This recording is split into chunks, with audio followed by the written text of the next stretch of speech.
Subscribe कीजिए हमारे YouTube channel नाते रजा को और बेल आइकन को प्रेस कीजिए जिससे आपको हर रोज़ न्यू वीडियो की नोटिफिकेशन सब्सक्राइब। मेरे आका इरशाद फरमाते हैं, कुछ औरतें ऐसी होगी जिस पर जहन्नम का पानी डाला जाएगा, जिनके सरों पर जो बालों की नुमाइश करती थी। हदीस पाक का मफहूम है जहन्नम का पानी, और फरमाया वो जो जहन्नम का पानी है उसका एक कतरा अगर किसी पहाड़ पे डाला जाए तो पहाड़ पिघल जाएगा। एक कतरा अगर दुनिया में डाला जाए तो दुनिया के समुंदरों में आग लग जाएगी। उन औरतों के हाथों में हथकड़ियां होगी, वो औरतों के हाथों में जो अपने हाथों को मर्दों के हाथों में दिया करती थी। चूड़ी पहनने के लिए हाथ दे दिया मर्द के हाथ में, मेहंदी लगाने के लिए हाथ दे दिया मर्द के हाथ में। ये चूड़ियां कब तक रहेगी, ये मेहंदियां कब तक रहेगी? हम चूड़ियों के मुखालिफ नहीं हैं, हम मेहंदी के मुखालिफ नहीं हैं। खुद से चूड़ी पहनो, मर्दों के हाथ में देने की क्या जरूरत है?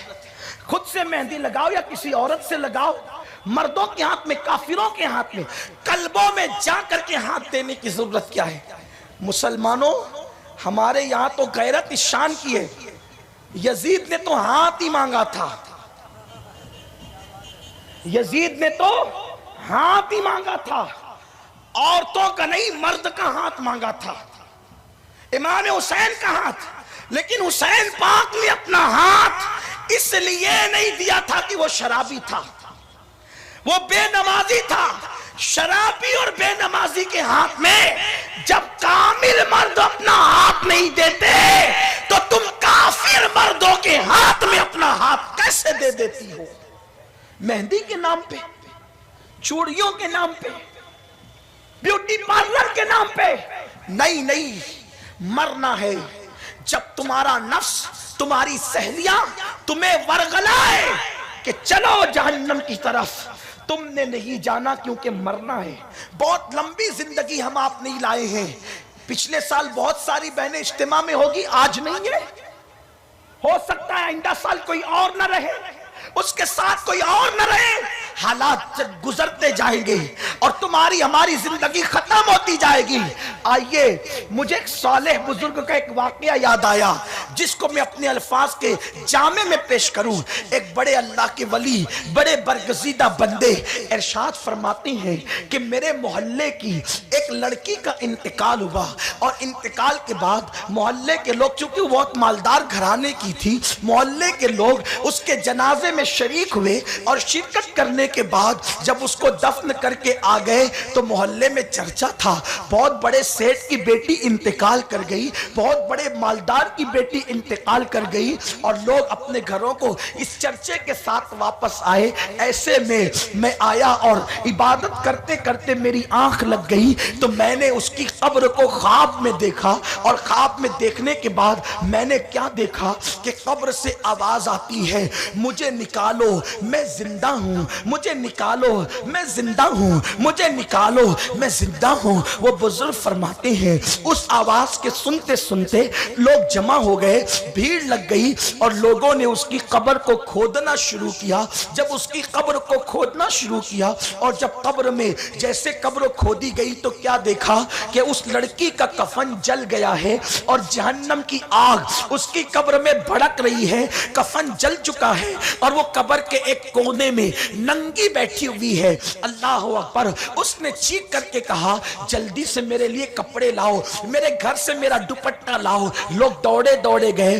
बुजुर्ग फरमाते मैंने ख्वाब में जब देखा, लोग दौड़े दौड़े गए और कपड़े लाकर उसकी कब्र में फेंका। उसने जल्दी से कपड़े पहने और दौड़ करके वो अपने घर में आ गई। सारी भीड़ उसके घर में गई तो उसने दरवाजा अपने कमरे का बंद कर लिया, और बंद करने के बाद एक कोने में छुप कर बैठ गई। ऐसे में लोगों ने दस्तक दी, ए लड़की दरवाजा खोल, ए लड़की दरवाजा खोल। उस लड़की ने कहा, मैं दरवाजा जरूर खोलूंगी, लेकिन हर बंदा मुझे देख नहीं नहीं सकता, जिसमें ताब और हिम्मत वो मुझे देखे। हमने कहा कि खोलो तो सही। जब उसने दरवाजा खोला तो उसका पूरा वजूद ढका हुआ था। उससे कहा गया अपना वजूद बता, तो कहते हैं वो बुजुर्ग, जब उसने अपना सर दिखाया, जब उसने अपना सर बताया तो हमने उसका सर देखा तो सर पर एक बाल भी मौजूद न था। हमने कहा बच्ची ये बता तेरे सर के खूबसूरत बाल कहां गए? तो उस लड़की ने कहा मैं अपने बालों की नुमाइश करती थी, मैं अपने बालों को खुला रखकर मर्दों के सामने उसका इजहार करती थी। तो जब मैं कब्र में गई तो फरिश्तों ने मेरे बालों को नोच लिया, फरिश्तों ने मेरे बालों को उखाड़ दिया। मेरी बहनों बताओ, अगर तुम्हारा दूध पीता बच्चा तुम्हारे बालों को सिर्फ खींच लेता है तो तुम्हें कितनी तकलीफ होती है। जब फरिश्ते तुम्हारे बालों को नोच लेंगे, तुम्हारे बालों को खींच लेंगे, उस वक्त तुम्हारा अंजाम क्या होगा? उसके बाद कहते हैं उससे कहा गया चेहरा बताओ, तो कहा कि उसके चेहरे पे गोश्त ही नहीं था, होंठ भी नहीं थे, नाक भी नहीं थी, सिर्फ उसके दांत नजर आ रहे थे। पूछा गया क्या हुआ? तो कहा ये चेहरा दूसरों के सामने बेपर्दा निकाल लेती थी, तो आज मेरा ये अंजाम है। बुजुर्ग फरमाते हैं हमने उसके वजूद पे देखा कि नाखून भी नहीं है, तो कहा कि मैं नाजायज अशिया से मर्दों को बताने के लिए और लोगों को अपने फितने में मुब्तला करने के लिए नाखून को रंगा करती थी, तो फरिश्तों ने मेरे नाखूनों को भी खींच लिया। फिर वो लड़की बेहोश होकर गिर पड़ी, उसे देखा गया तो अब उसमें जान नहीं थी, फिर उसे दोबारा दफन कर दिया गया। फरमाते कि अल्लाह ने मुझे ये ख्वाब इबरत के लिए दिखाया, मैंने इबरत के लिए देखा। ऐ खातून जन्नत की कनीजों, ये तो उनका हाल है जो सिर्फ बालों की नुमाइश करती है, उसके बाद उनके लिए अजाब।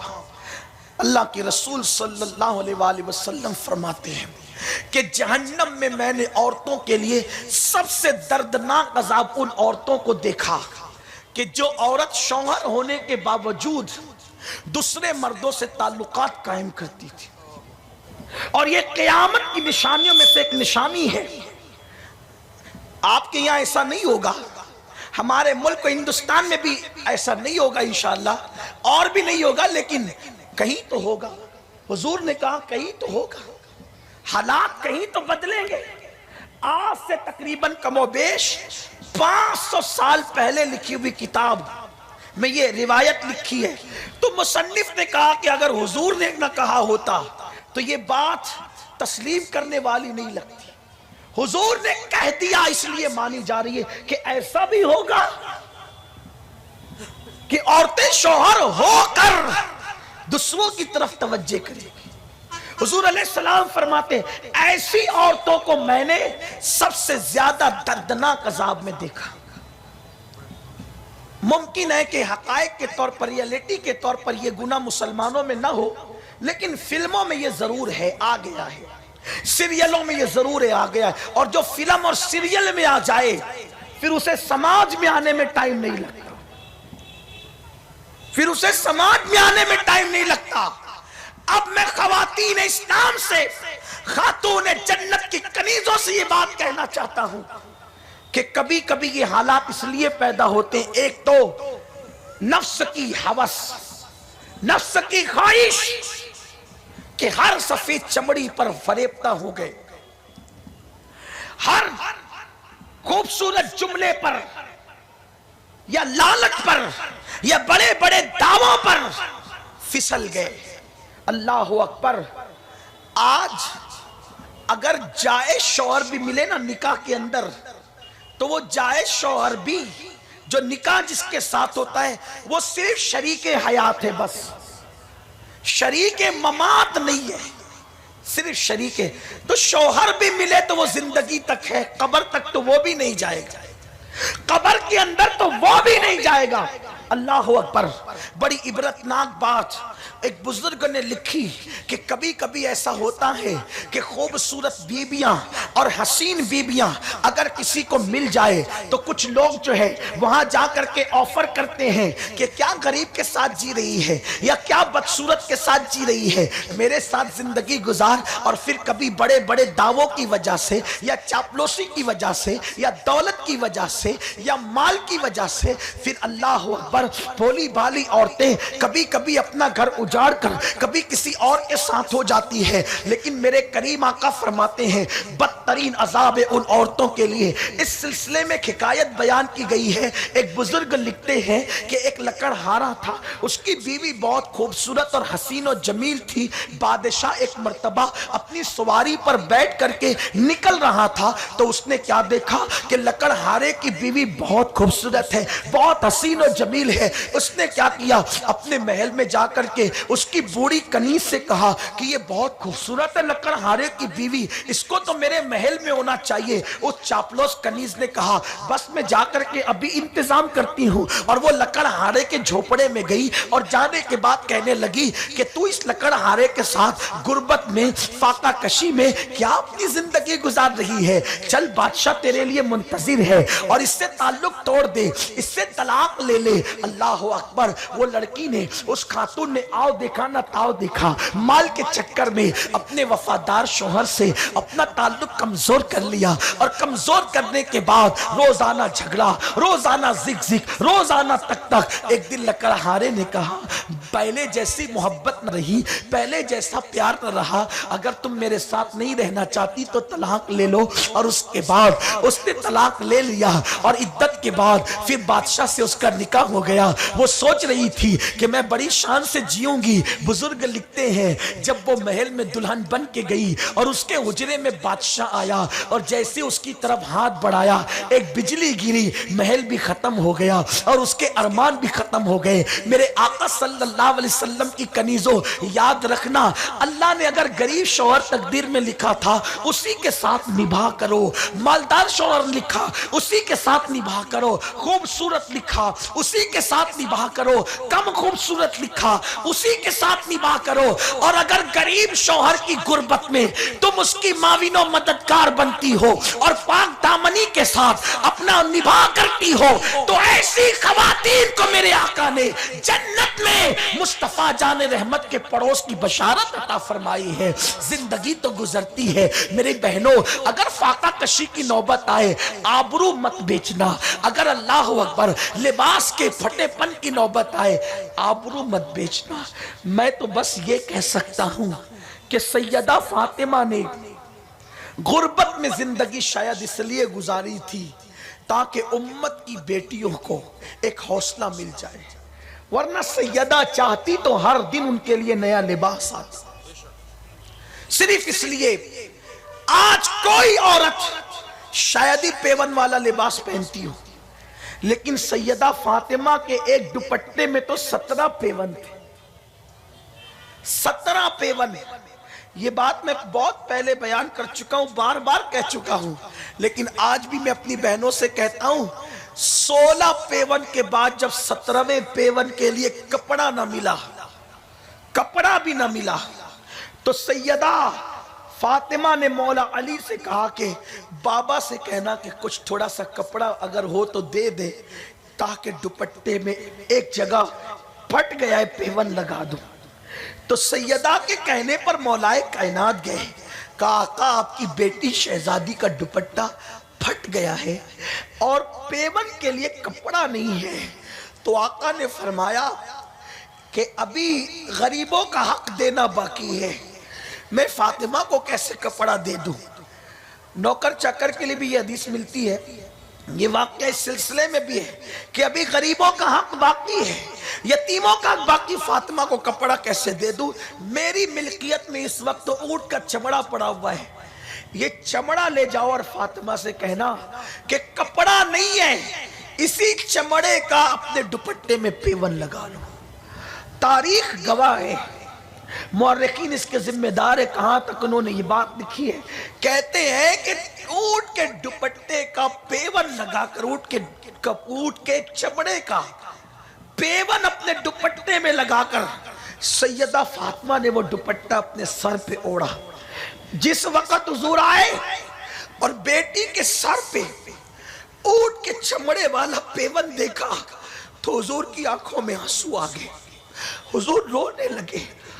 आका रो रहे थे, सरकार को रोते देखकर मौलाए कायनात भी रो पड़े।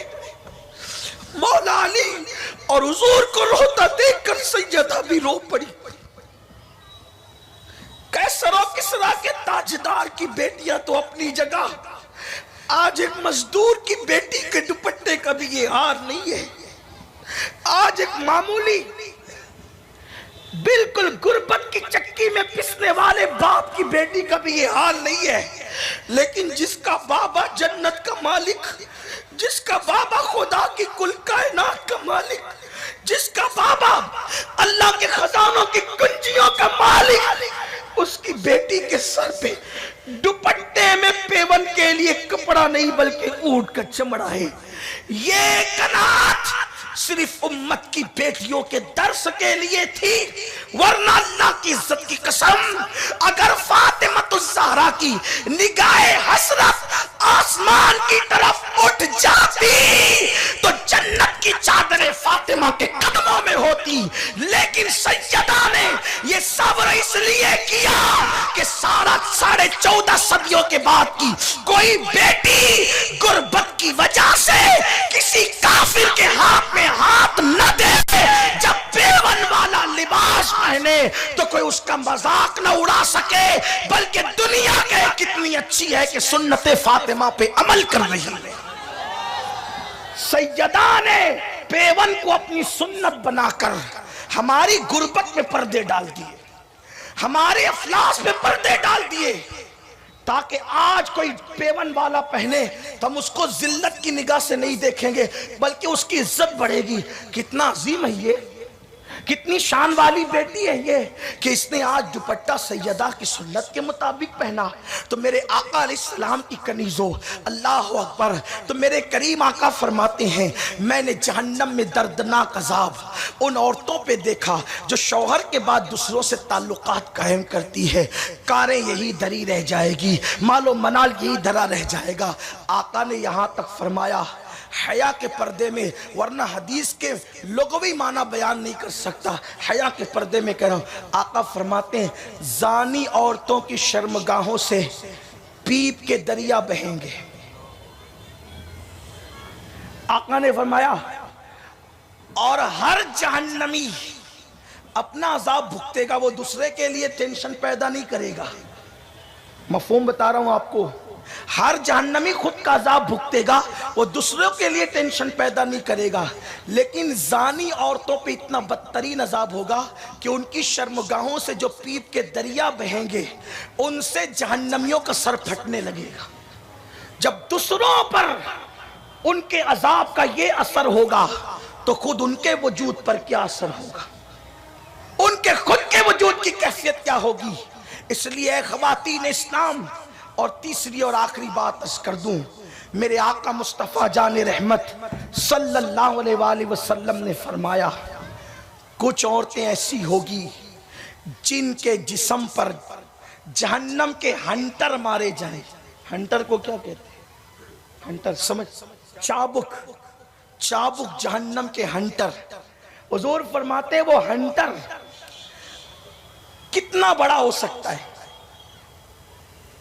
वो हंटर कितना बड़ा हो सकता है। फरमाया कि सारी दुनिया का लोहा उसके सामने कम पड़ जाए, दुनिया भर का लोहा उसके सामने कम पड़े, और उसको अगर सिर्फ पहाड़ पे रख दिया जाए, मारा ना जाए, पहाड़ पे रख दिया जाए तो पहाड़ पिघल करके बहने लगे।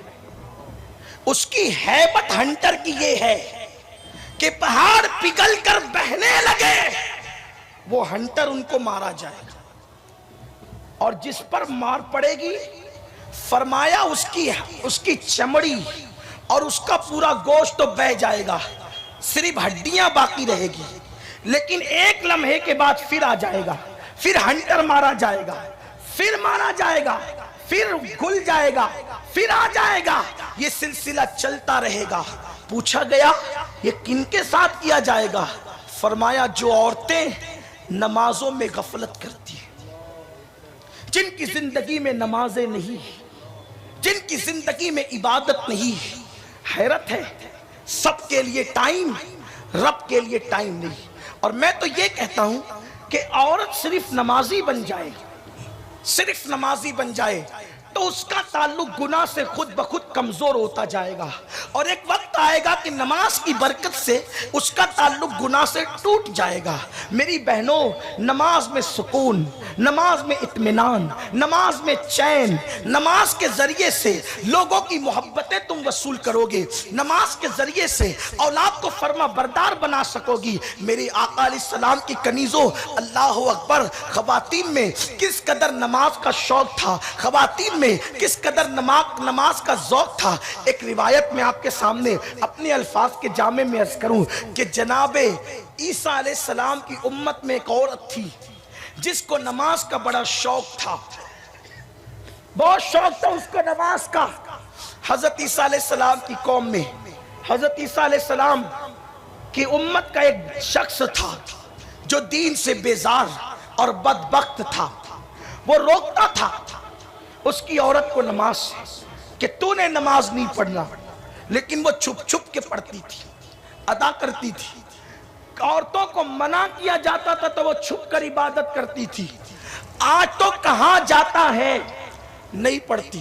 क्या करूं मौलाना, टाइम नहीं। बापू क्या करूं, टाइम नहीं मिलता। टाइम चुगली के लिए मिलता है, गीबत के लिए मिलता है, लड़ाई झगड़ों के लिए मिलता है, इधर की बात उधर करने के लिए मिलता है, औरतें जमा होकर इकट्ठा मोहल्ले में फितना करे इसके लिए टाइम मिलता है।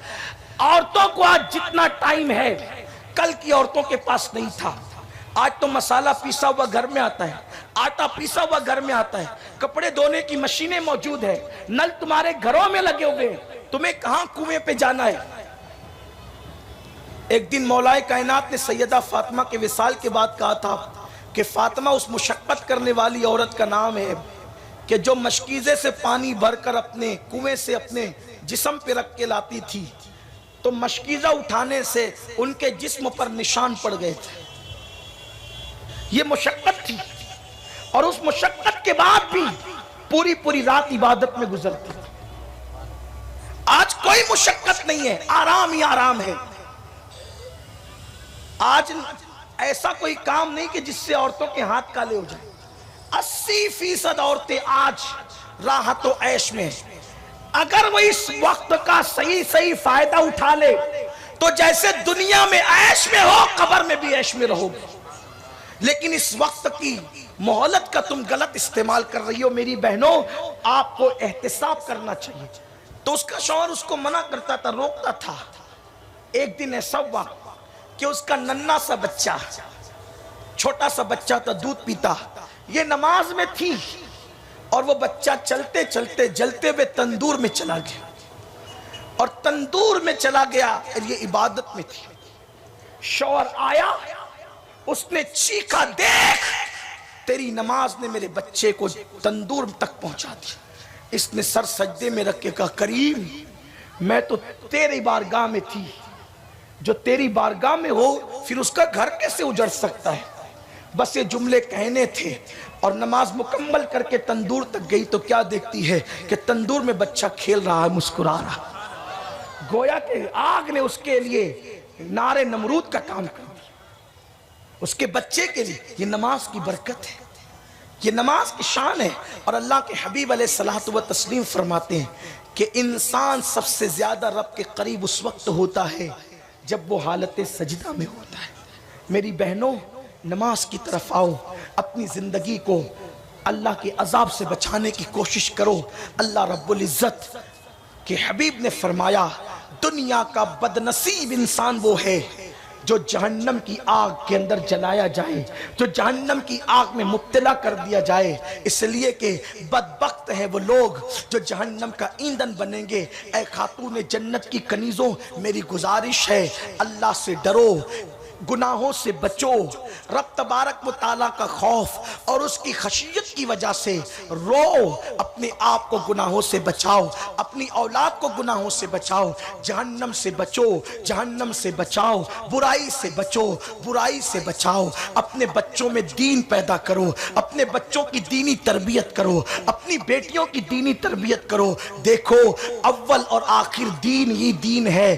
तुम्हें दीन की तरफ पलट आना चाहिए। जीते जीते जी नहीं लौटोगे तो मरने के बाद लौटना पड़ेगा, इसलिए मरने के बाद लौटोगे तो पछताओगे। जीते जी लौटो, अपने गुनाहों से तौबा करो।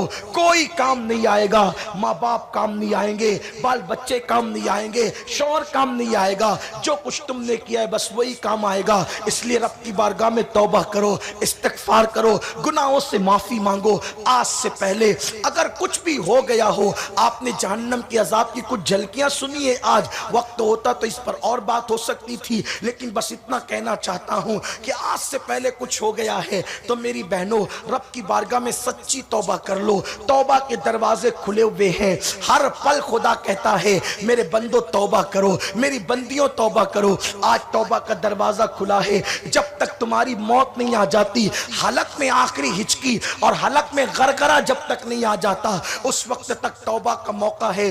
कर लो तौबा, अभी टाइम है, कर लो तौबा, अभी तौबा का दरवाजा खुला हुआ है।